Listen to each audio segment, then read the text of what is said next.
I know you have this interesting challenge coming up, and I'm curious what you're going to do to reset in the hours.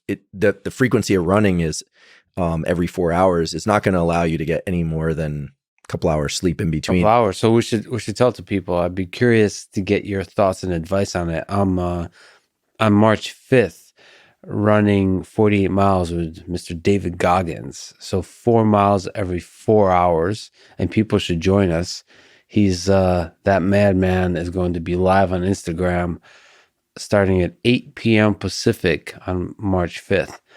So you're going to join him in person. Undisclosed location. And I was trying to clarify, like, okay, so we're gonna, like, there'll be like friendly people around or something. No, it's just me and him. Friendly people. I don't know. Like, I just feel it's very difficult to be with David alone in a room. I imagine I've done some work with David. His energy is infectious. Yeah. That's an intense schedule. And the periodicity of those 4 hour, every 4 hours, 4 miles means that there's no chance of catching an extended block of sleep. So it's about 3 hours that you have non-exercising every time. And of course, it takes time to try to fall asleep, and there's an intensity to the whole thing. It's probably impossible to get anything more than 2 hours of sleep if you wanted to. So the optimal thing is probably, from the sound of it, I'd be curious to see what you think, but like, it's getting a few 90-minute naps. Okay, well, I thought about this a bit before we met up today. So I think there are two general approaches that could work. Neither one necessarily better than the other. One would be just to hammer through the whole thing, just to get your level of alertness and adrenaline ramped up so that you don't expect yourself to sleep. Mm-hmm. There are certain advantages there. One is a subjective kind of emotional advantage, which is if you can't sleep, you're not going to be stressed about that. Yes. And if you do fall asleep, it's a bonus, provided you wake up and you don't look up and you realize David's been out running for half an hour and you're behind, right? Yeah. But chances are that's not the way it'll go. You set an alarm. So that's one approach.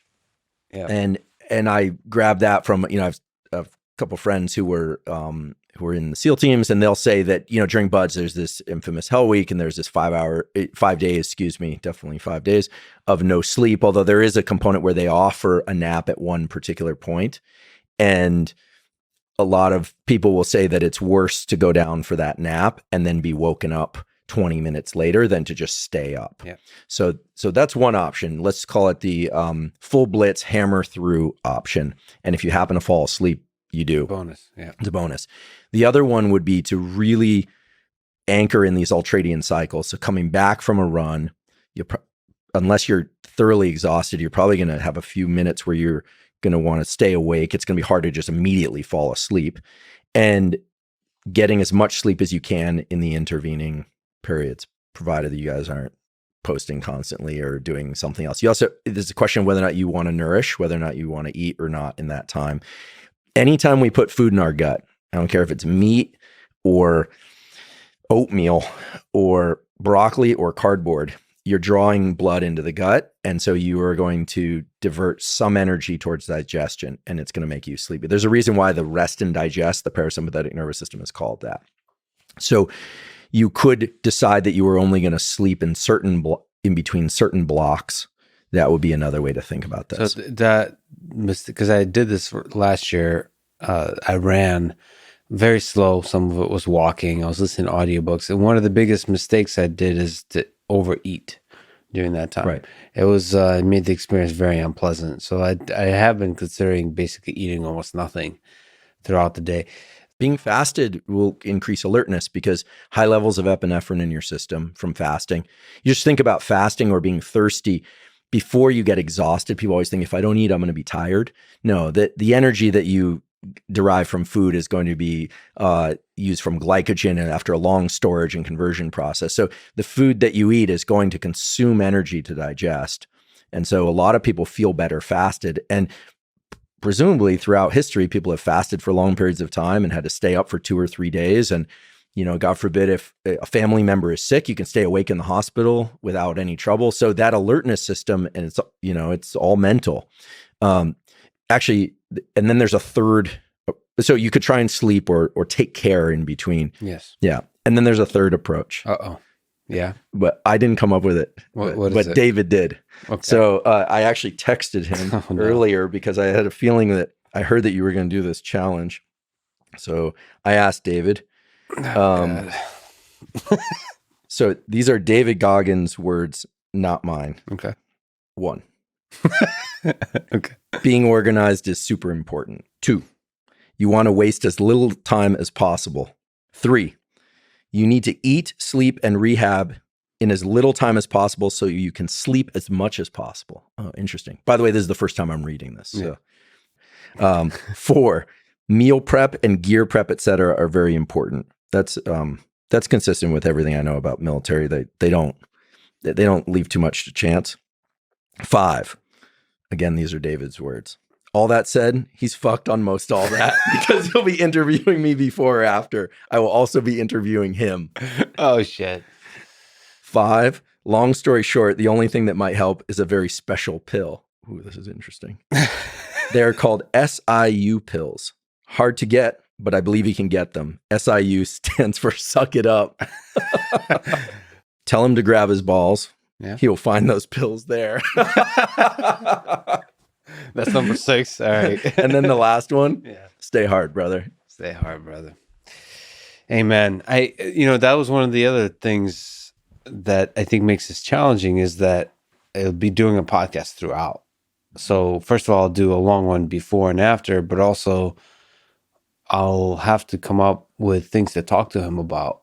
Mm-hmm. So like it's a different thing to do something privately and then publicly. I know it doesn't seem that way, but like one of the hardest thing I had to do last time was to turn on the camera and talk to the camera.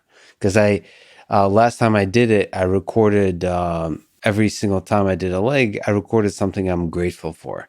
It's just kind of unrelated. I'm not a fan of like talking about like how I'm feeling or how the run is going. I want to do something totally unrelated to the run.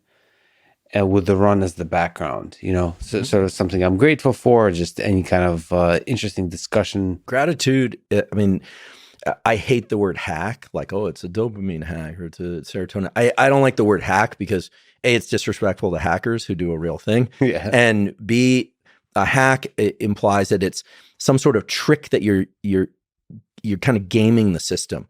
What works is mechanism, right? Biological mechanisms were designed to work and they were selected to work under variable conditions. And as you know, and I know, and we have great appreciation for the fact that the nervous system was designed to be an adaptive machine so that you don't have to sleep 8 hours every night. Yeah. You can do this thing.